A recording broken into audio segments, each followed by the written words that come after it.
Salut à tous et bienvenue sur Tarif et News, semaine 13, ça avance. Alors il y a pas mal de choses à voir, donc on va aller assez vite. On commence avec le programme de la semaine. Donc vous voyez maintenant comme ça, sur Facebook, en général je vous le mets le samedi ou le dimanche, et bien vous avez le programme de toute la semaine, et j'essaie de le détailler un petit peu aussi. Que ce soit sur YouTube aussi, dans la partie communauté, vous avez aussi le programme, ou sur Facebook. Avant je mettais que le programme, là je mets quelques petites lignes pour que ce soit plus clair. Donc ce matin, c'était le montage de Farsight, magnifique figurine, très honnêtement. Je suis vraiment emballé par cette figurine. Après, il y a quelques petites choses à avoir en tête. Donc, si vous comptez le monter, essayez de choper le replay sur Twitch. Et puis sinon, j'enregistre tous les replays. Alors, j'ai pris un petit peu de retard pour les gens sur Tipeee pour remettre les replays parce que j'ai pas mal bossé sur le fluff. Mais voilà, ça ne va pas tarder. Je vais m'en occuper. Donc, Tarif et News, voilà, maintenant à 19 h. Demain soir, je serai avec l'ami Bijorn de Bijorn Games. Et je vous mets le lien aussi de sa chaîne en description, qui est assez spécialisée sur tout ce qui est Warhammer 40 000 en version compétitive. Donc voilà, comme ça on va pouvoir se complémenter, on va faire la fusion nickel. J'entends faire un truc comme ça, la fusion, tu sais, quand t'es tout seul, tac, fusion. Entre Bijorn et moi, Bijorn, ça fait des années, des dizaines d'années qu'on se connaît, qu'on a pas mal joué ensemble, et là, du coup, ça va être sympa d'avoir nos deux visions. Lui, la vision un peu plus système de jeu, règles, moi, la vision un petit peu plus globale, j'allais dire, sur le lore, sur la façon dont les gens peuvent l'aborder, les figurines, etc. Donc, ce sera demain sur Twitch, à partir de 21 h. Voilà. Jeudi 30, vous aurez toujours à 18 h le fluff, donc la partie 2 de Ark of Men consacrée à Vashtor. Je vous rappelle que si vous voulez pas attendre, c'est disponible directement sur Tipeee. Ensuite, vendredi 31, toute l'après-midi sur Twitch, donc montage des décors de chez Warcradle Scenic. Donc ce sont des décors type égyptien qui passent aussi pour Warhammer 40 000. Voilà, comme ça vous met un peu de multijeu. J'essaie vraiment de mettre de plus en plus, enfin de mettre autant que possible du multijeu sur la chaîne. Mais c'est vrai que quand on a déjà Tarif et News, quand on a déjà du fluff à mettre qui en général est sur Games 40 000, j'essaie vraiment d'en mettre un peu plus clairsemé, mais le programme est déjà bien chargé, il y a déjà des trucs presque tous les jours. Donc ensuite, samedi à 11 h, vous aurez le rapport de bataille sur Conquest, un joli rapport de bataille. J'espère que ça va vous donner envie de découvrir plus le jeu, et c'est vrai que je vous ai déjà parlé beaucoup du jeu en long, en large et en travers, mais j'ai pas fait de rapport de bataille, et le rapport de bataille, c'est vraiment la chose la plus aisée pour communiquer sur un jeu et partager en fait le plaisir qu'on peut avoir à jouer à un jeu. Voilà. Et dimanche, j'ai mis un petit poisson parce que quand je mettais le petit logo repos, au final, c'est pas forcément vrai. Des fois, je peux être amené à faire un live, on ne sait jamais. Donc voilà, je vous mets le petit poisson. Alors, les précommandes, comme d'habitude, c'est précommandable en fin de semaine le samedi à 11 h, et vous les retrouvez après en magasin le samedi d'après à 11 h. Vous les recevez à peu près vers ces taux-là, tout en sachant que là, ça va aller. Mais c'est vrai qu'avec les difficultés qu'il y a chez Games Workshop en ce moment, il ne faut pas louper les précommandes. Hein, on l'a vu pour Farsight, par exemple, là où le bouquin, c'est vite en rupture. Donc c'est une situation qui est vraiment désagréable, hein, je pense, pour tout le monde. Donc voilà, il n'y a pas trop de solutions, malheureusement. Après, on a vu qu'il y a des gens qui en profitent. Hein, on a vu pas mal de Farsight qui sont disponibles sur eBay ou ce genre de choses. Donc bon, voilà, hein, c'est toujours détestable. Mais le malheur, c'est que tant qu'il y a des gens pour acheter, il y a des gens pour vendre. Forcément. Donc voilà, on n'a pas trop le choix, malheureusement. Bon, toujours est-il que là, ça c'est des sorties qui vont être plus tranquilles. Hein. Je pense qu'il n'y aura pas besoin forcément de se... Enfin, je dis ça en même temps, c'est pas parce que c'est vrai que globalement, les approvisionnements sont quand même compliqués. Vous avez Boarding Patrol Adepta Sororitas qui va coûter 110 €. Alors, une chose qui est vraiment intéressante sur ces Boarding Patrol, j'avoue, j'ai toujours regardé ça de très très loin, mais depuis qu'ils ont annoncé dans la V10 que vous allez avoir un mode de jeu qui est basé sur les patrouilles. Alors, ils ont parlé des boîtes de patrouille, mais pas des boarding patrol. Maintenant, ils ont dit que tout ce qui est supplément de Ark of Omen, à savoir justement boarding action, ce sera compatible V10. Il y a juste toute petite chose, c'est est-ce que quand on fait le mix des deux et qu'on est en mode boarding patrol et pas boarding action ou combat de patrol, est-ce que ça marche ? Parce que là, tout d'un coup, ça devient mais tellement plus intéressant. Je pense que vous êtes beaucoup aussi à vous dire « Ouais, Warhammer 40 000, beaucoup de figurines, je regarde ça un petit peu de loin, oh, ça me branche les taux, mais j'ai pas forcément envie de me lancer, il y a trop de figurines à acheter. » Et là, quand on vous dit que ça va être un mode de jeu qui va vraiment être mis en avant, donc alors encore une fois, attention, on est sur les annonces, donc des fois il y a des annonces qui sont vraiment un joli feu d'artifice et puis derrière ça disparaît. Est-ce que vraiment c'est un mode de jeu qui va être souvent pratiqué? Est-ce qu'on va avoir des tournois de ce format-là? Pour rappel, l'idée c'est que vous allez avoir votre Combat Patrol, donc pas la Boarding Patrol qu'on montre là, mais justement c'est ce que je vous dis, c'est que moi j'espère que les Boarding Patrol vont être intégrés aussi, mais imaginons, c'est une Combat Patrol, vous l'avez, vous ne la modifiez pas, c'est un peu comme le mode rival, donc c'est pas de conception de liste, vous avez ce choix qui est déjà fait, qui est censément équilibré vis-à-vis des autres listes en face, qui seront aussi des combats de patrol, et vous jouez comme ça. C'est une promesse, moi, que je trouve vraiment séduisante, parce que, honnêtement, quand on est un mode un petit peu casu, on se dit, oh, j'ai pas envie de passer 1 heure à faire ma liste, là, il n'y a pas à faire sa liste, voilà. J'ai pas envie de passer des jours et des semaines à peindre mes figurines, bah là, vous avez quelque chose qui est mesuré, un projet qui est crédible sur peut-être 1 mois de peinture, ou peut-être plus vite, ou un petit peu plus lentement, mais en tout cas, quelque chose qui est crédible, et un format rapide. Si vous jouez en mode association, vous allez à l'assaut, vous pouvez peut-être même caser 2 parties, c'est jamais. Donc ça, je trouve que c'est très séduisant. D'autant plus que j'imagine qu'on pourra mettre un peu plus de couverts, etc. Donc voilà, à voir. Tout ça, on en reparle demain en live avec Bijorn. On se concentre sur les sorties. Donc, Adeptas Sororitas, 110 €, voilà. Ensuite, on va avoir une force pour les custodes. Et là, vous voyez, vous avez vraiment très peu de figurines, hein. En plus, avec la bombe de Rétributeur Armor, ça peut aller super vite. 85 €. En plus, le prix est assez accessible.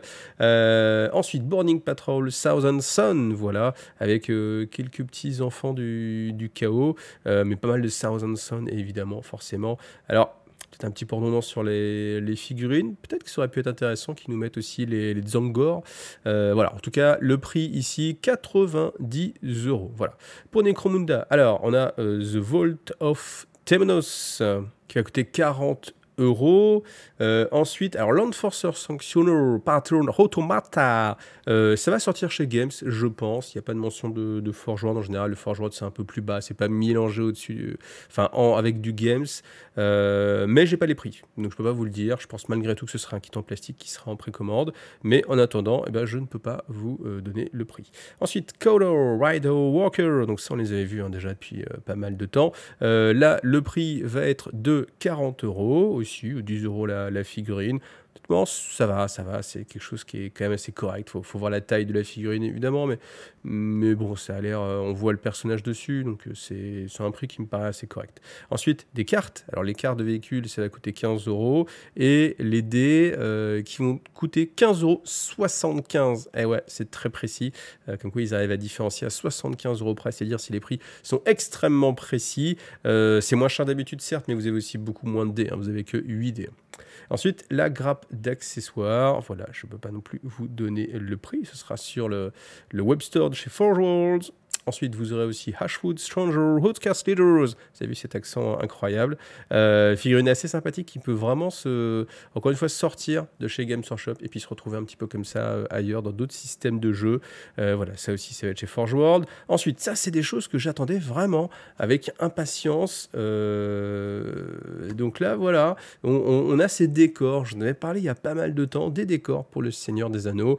L'avantage, c'est que même si vous ne jouez pas au Seigneur des Anneaux, c'est des décors très génériques qui peuvent même passer pour Warhammer 40 000, pour Age of Sigmar, ou pour Conquest, ou n'importe quel autre jeu du Frostgrave, tous les jeux Medfan, même un jeu futuriste, hein, ça peut aussi passer. C'est des décors en plastique, et on a vu dans un sondage que je vous avais fait il y a très peu de temps, et quel était le type de décor que vous préfériez. C'était vraiment le décor plastique. Donc voilà. Donc le prix de la ruine, alors la ruine, je vous rappelle qu'elle a aussi le toit non déconstruit, donc on va voir comment ça va se faire, mais cette ruine, elle est à, je regarde le prix, 55 € pour cette tour. Alors, sans comparatif de figurines à côté. Alors, bien sûr, vous me direz, il y a une porte, mais bon, il faut quand même voir et la prendre en main. J'ai pas trop d'avis sur ce prix-là. On est dans la gamme de prix Games Workshop, mais voilà, je sais pas si ça vaut 55 € ou pas. Difficile à dire. Ensuite, vous avez le manoir. Lui, il est à 65 €. Ça m'étonne pas qu'il coûte plus cher parce qu'il est beaucoup plus développé. On a l'intérieur, on peut l'ouvrir et jouer à l'intérieur. Donc ça m'a l'air vraiment très sympa. 65 €, c'est un budget, mais pourquoi pas? Je ne sais pas. Alors, vous allez me dire, oui, il y a l'impression 3D, etc. Oui, certes, mais quand on veut choisir une option autre, à savoir du plastique injecté, Bon, bah, voilà, il n'y a pas forcément beaucoup de choix. Et ensuite, on a les ruines. Alors, les ruines, je pense qu'il y aura 2 fois ce morceau-là. J'ai été retourner regarder la preview qu'ils nous avaient fait. Et il y avait 2 morceaux de ruines. Donc, je pense que ce sera vendu en mode double, comme ça. Le prix va être de 40 €. Et j'espère que ce sera pour les doubles. Parce que sinon, 40 € juste le petit côté comme ça. Enfin, ça ferait un petit peu cher, alors que pour les doubles, là, par contre, ce sera plutôt pas mal. Et ensuite, donc, ils nous sortent. Alors, vous avez peut-être connu à une époque qu'ils nous sortaient des valises remplies de peinture. Moi, j'en ai acheté quelques-unes. Je vous le conseille pas. Je vous le conseille pas parce que vous faites une économie, certes, mais au final, vous n'utilisez pas toutes les peintures. Les peintures Games Workshop, elles n'ont pas une durée de conservation incroyable, si ce n'est changer les pots, mais ça revient cher. Là, ils nous ressortent, en fait, des sets. Donc, c'est un battle set, un Battle Ready Paint Set, pour avoir toutes les couleurs vraiment de base et puis l'essentiel. Alors, on a quelques couleurs métalliques, le Golden Armor. Après voilà, ce set-là, alors vous allez dire quel est le prix, forcément. Donc le prix, il est de 105 €. Donc voilà, certes, faites une petite économie, mais ça peut être bien pour démarrer. C'est quand même un gros level pour démarrer. Moi, vraiment, de mon expérience de vendeur en magasin, moi, je conseillerais quand même de partir sur un set beaucoup plus petit, s'ils sont encore disponibles. Je pense qu'ils sont encore disponibles, avec juste quelques couleurs. Et après, vous picorez les couleurs qui vous plaisent. Voilà. Même si là, on a quand même... Alors, c'est vrai qu'après, on a vite fait de manquer de couleurs. Il faut vite fait d'autres couleurs. Donc, voilà. Mais pour démarrer, ça fait quand même un budget. Conservation de la peinture, encore une fois, chez Games, je sais pas. Donc, voilà. Ensuite, un autre set, c'est pour compléter celui-ci. Donc là, avec beaucoup plus de layers. Là, ce set-là, il va coûter 90 €. Voilà. Bon, je vais vous dire la même chose que ce que j'ai dit juste avant. Après, vraiment, s'il y en a un à choisir, je pense que je prendrais vraiment plus l'autre encore. Mais bon, vous voyez, peut-être que vous vous dites, ah oui, la peau, c'est intéressant, il me faudrait un petit peu plus des couleurs de peau, parce que là, on a juste une peau un peu foncée, une autre un petit peu trop claire, je voulais quelque chose d'un petit peu plus rosé. Oui, mais prenez que quelques peaux, voilà. Après, avoir le conditionnement, si ça se trouve, il y a un conditionnement, on se rend pas compte, mais il y a un super conditionnement avec peut-être quelque chose qui permet de vous présenter vos peaux, etc. Bon, je pense que si c'était le cas, vraiment, il l'aurait mis plus en avant. Ensuite, on a The Dark City, uniquement en VO. Et puis voilà, on passe vraiment à la suite. Et encore une fois, Farsight, c'est vraiment une super figurine. Alors, comme d'habitude, le sondage de la semaine, je vous ai demandé si les orques, pour vous, étaient toujours aussi drôles. Donc, plus que jamais, ça veut dire ils le sont plus que ce qu'ils étaient avant. 16%. Donc, argumentation. Pourquoi ensuite, 39%, tout autant. 40%, voilà. Et puis, 45%, c'était mieux avant. Moi, quand même, je suis dans l'école, c'était mieux avant. Mais en tout cas, c'est sympa d'avoir toujours ces retours, parce que ça permet vous voyez, de me sortir un petit peu de mes ornières peut-être personnelles, de voir un petit peu comment ça se comporte. On est quand même sur presque 84% de gens qui trouvent que les orques, c'est fun. Donc, voilà, c'est peut-être que les joueurs orques qui ont voté, après tout. Mais en tout cas, merci à vous d'avoir vu, d'avoir voté, tout simplement. C'est ça que je veux dire. Merci à vous d'avoir voté, et merci à ceux qui vont voter au prochain sondage aussi. Alors, on vous parle de Warhammer 40 000, évidemment. Là, on va en souper pas mal, hein, mais bon, en même temps, c'est ce qui nous intéresse tous. Donc, alors, le fameux simplifié sans rendre le jeu simpliste en VF, c'est ce qu'on entend pour tous les jeux. Chaque fois qu'il y a un jeu qui sort, on a simplifié pour que ce soit plus facile d'accès, parce qu'on est à une époque où il faut que ce soit rapide, facile d'accès, facile à consommer. Mais attention, il y a un grand sens stratégique malgré tout. Bon, cette phrase-là, qu'est-ce que elle nous dit? Alors, on est à Stu, le chef, le studio manager du développement Warhammer 40 000, qui répond « Mais honnêtement, j'ai pas appris grand-chose, si ce n'est rien par rapport au live qu'on avait déjà vu. Il ne fait que redire en fait ce qui a été dit, mais de façon voilà, plus concise dans cette vidéo. Vous avez 6 minutes 14. On n'apprend pas grand-chose. J'ai rien appris. Enfin, j'ai l'impression d'avoir rien appris. Voilà. Maintenant, encore une fois, demain, on va vous faire vraiment un gros débat avec l'ami Bijorn. Donc, ce sera le moment de s'exprimer là-dessus. Donc, gardez vos commentaires. Non, mettez des commentaires, c'est bien pour les vidéos, mais gardez vos commentaires intéressants pour demain. Comme ça, on pourra les regarder. Puis en plus, je suis pas sûr d'avoir le temps de regarder les commentaires de cette vidéo juste avant le live. Mais en tout cas, on va avoir, c'est certain, de plus en plus d'informations au fur et à mesure que la sortie de la V10 se rapproche.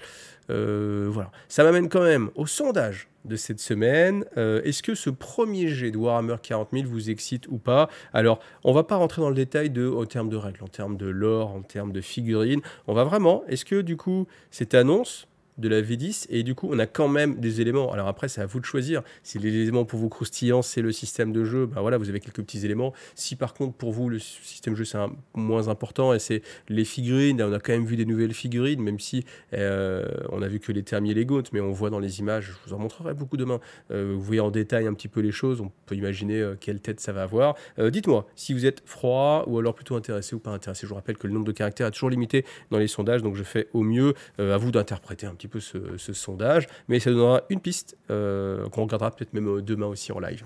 Alors nouvelle figurine pour Blood Bowl, donc on a le Wither Grasp Double Drool. Voilà, avec une prononciation nickel. Donc voilà, si vous aimez les tentacules, en veux-tu, en voilà. Je crois que c'est l'une des figurines où il y a le plus de tentacules. Voilà, à choisir votre côté. Que dire sur le look? Bon, moi, j'ai jamais trop aimé ce style un petit peu complètement Nurglex. C'est pas mon style. Malgré tout, bon, peut-être que j'ai les idées mal placées, mais je trouve que lui avoir fait un petit tentacule comme ça qui part en dessous, c'est un petit peu trop... ça peut rappeler quelques films japonais, édition spéciale. Donc, je sais pas ce que vous en pensez, mais en tout cas, c'est assez strange comme figurine. Mais bon, peut-être c'est moi qui dois avoir les idées mal placées. Mais en tout cas, encore une magnifique sortie, j'espère, pour les joueurs de Blood Bowl. Alors sur Tipeee, il y a eu énormément de gens, vous voyez, je suis complètement entouré, c'est incroyable, donc c'est pour ça que je me fais la petite animation à chaque fois, parce que ça m'aurait pris, rien que ça aurait pris 1 heure au moins je pense. Donc vraiment merci à tous ceux qui ont rejoint le Tipeee IGTV, c'est génial, je ne sais pas quoi dire de plus si ce n'est merci, c'est génial. Donc un grand merci à Ismaël d'Octogone, faut y aller, hein, c'est un magnifique salon, Cédric, à Bazou, à Arthur, merci Maxime, merci Marchandise Anthony, merci Benjamin, merci Soul666 Deck, merci Dimitri, merci Fredo, merci Monsieur Rose, merci Herger, merci Charles, merci Kalimchan, merci Simon, merci Buzz Paclair, c'est pas mal, merci Venturage, merci Mathieu, merci Romain, merci Did Baba, merci Guéric, merci Almanac, merci Pam, merci Tom, merci Cicero Kenwall, merci Farendal et merci Mehdi. Donc merci à vous tous de m'aider et je pense que les vidéos fluff et la vidéo aussi où alors je m'étais pas couché, hein, c'est pas que je m'étais levé tôt, c'est que je m'étais pas couché, j'avais fait nuit blanche jusqu'à 6h du mat à peu près pour vous faire la vidéo sur les révélations de la Depticon. C'est vrai que c'est juste après où j'ai eu pas mal de Tipeee, donc merci vraiment beaucoup les gars. C'est sympa en plus de voir comme ça qu'on travaille, que les gens font ouais, quand même ils méritent un petit peu, c'est toujours gentil d'avoir une petite tape comme ça dans le dos, donc vraiment merci beaucoup à vous tous. Et puis si vous voulez m'aider autrement que par Tipeee, je vous rappelle que vous pouvez aussi passer par My Hobby Place pour faire vos commandes, ça aussi ça m'aide beaucoup, merci à vous tous. Et on terminera sur cette image de la Slayer Sword de Neil Hodis, voilà, avec, non ce n'est pas Azrael, non attention ne confond pas, c'est Lazarus, voilà, donc figurine Dark Angel. Alors le gars il a eu le nez creux quand même, il a bien senti l'idée, parce que forcément mettre un Dark Angel comme ça en avant, avec la sortie du lion à côté, voilà, c'est une bonne idée. Alors, il dit qu'il l'a prévu depuis assez longtemps. Il a commencé à le peindre avant le Covid. Donc, voilà, c'est dire que... Bon, mais en tout cas, il a eu le nez creux. Évidemment, la figurine est magnifique. Elle est dans un style ultra classique à la Games Workshop, évidemment. Et c'est ce qu'on a vu déjà avec la précédente Slayer Sword. C'est que bah là, ils vont encourager hein, le style Games Workshop, l'école Games Workshop, ce qui au final, moi, je trouve pas ça déconnant. Parce que Games Workshop, c'est une société. Hein, on le rappelle toujours, mais bon, ça fait du bien quand même de le rappeler. Elle va encourager forcément ses produits, son style de peinture. Voilà, si quelqu'un propose quelque chose complètement différent, forcément il peut peut-être être primé ou en open peut-être, mais pas pour la Slayer Sword. La Slayer Sword, elle se doit de représenter ce qui est vraiment l'essence même du style Games Workshop. Donc voilà, donc figurine magnifique. Qu'est-ce que vous voulez que je vous dise sur une Slayer Sword, hormis que c'est magnifique et que c'est très joli. On regarde qu'il y a le petit legs à pentagramme et qu'il y a aussi sur Farsight, hein. On va en apprendre plus bientôt. Et puis voilà, donc magnifique figurine, magnifique épée. Je pense quand même que c'est la classe quand on gagne la Slayer Sword, parce qu'il y a tellement de gens maintenant qui peignent que c'est vraiment une récompense assez grosse, hein, c'est énorme. À une époque où on l'a gagné beaucoup plus facilement. Bon, c'était toujours sympa. Mais là, maintenant, c'est vraiment, vraiment qu'on a su... alors, taper juste aussi pour le... Il y a aussi ça, mais ça fait partie, en fait, de la compétition. Savoir ce que les juges vont juger et faire en sorte que ça leur plaise, même si peut-être techniquement on peut être en dessous de quelqu'un d'autre, mais qui a tapé un petit peu hors sujet. Voilà, ça fait partie aussi de la compétition. Mais bon, là, voilà, le travail est magnifique, les fondus sont magnifiques. Les couleurs, nickel. Et puis voilà, super. Ce que je ferai, c'est peut-être dans la semaine, si j'ai un petit peu de temps, je ferai une petite vidéo spéciale pour le Golden Démon avec tout ce qu'on a vu, parce que vous avez tous les gagnants des différentes catégories. Vous pouvez retrouver sur le site, et puis je vous en ferai peut-être aussi une petite vidéo. Voilà, comme cette vidéo était déjà assez longue, on va s'arrêter là. Merci à vous tous. Rendez-vous vraiment demain pour le live sur Twitch, toujours à 21 h avec l'ami Bijorn. Voilà, merci à vous tous et à bientôt. Salut à tous.